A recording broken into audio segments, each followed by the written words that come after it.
Let me tell you the fascinating tale of Hassan-i Sabbah, one of history's most mysterious and influential figures. Picture yourself in 11th century Persia, where our story begins. Born into a time of religious and political turmoil, Hassan-i Sabbah would become known as the Old Man of the Mountain and founder of the infamous Assassins sect. But how did a simple scholar rise to such notorious heights? Hassan was born into a Twelver Shia family in Qom, Persia. As a young man, he received an excellent education and became deeply interested in religious philosophy and mathematics. But it wasn't just academic pursuits that shaped his destiny. It was his burning desire for power and religious truth. In his early years, Hassan traveled extensively throughout the Middle East, studying and gathering followers. He was particularly drawn to the Isma'ili branch of Shia Islam, eventually becoming one of their most devoted missionaries. But Hassan had bigger plans, much bigger. In 1090, Hassan executed what might be one of history's most brilliant strategic moves. He seized the mountain fortress of Alamut in northern Persia.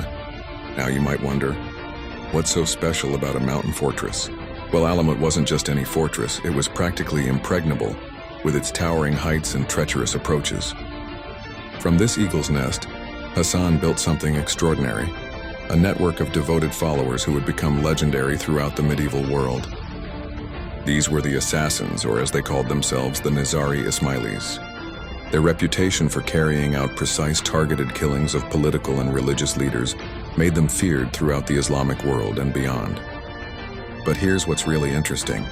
Hassan rarely left his fortress. He was a master of psychological warfare and information control. He understood something fundamental about power. It's not just about physical strength, but about perception and fear. The fortress of Alamut became a center of learning, housing one of the finest libraries in the Islamic world. Hassan transformed it into a paradise of knowledge, where mathematics, astronomy, and philosophy flourished alongside military training.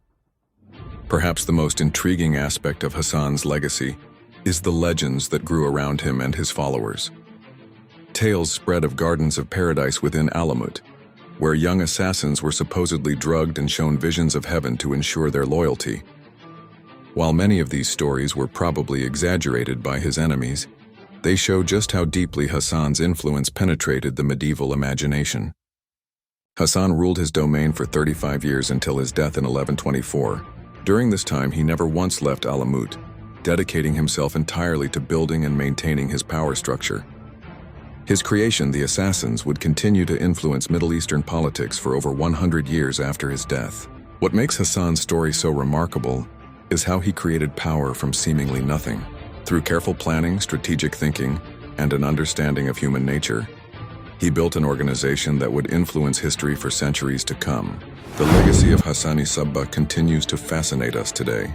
His methods of asymmetric warfare and psychological manipulation have been studied by military strategists and historians alike.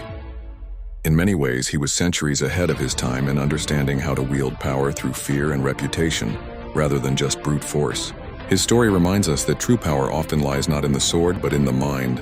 Hassan-i Sabbah, the Old Man of the Mountain, may have died nearly a millennium ago, but his legacy lives on in the annals of history, a testament to the power of intelligence, strategy, and unwavering determination.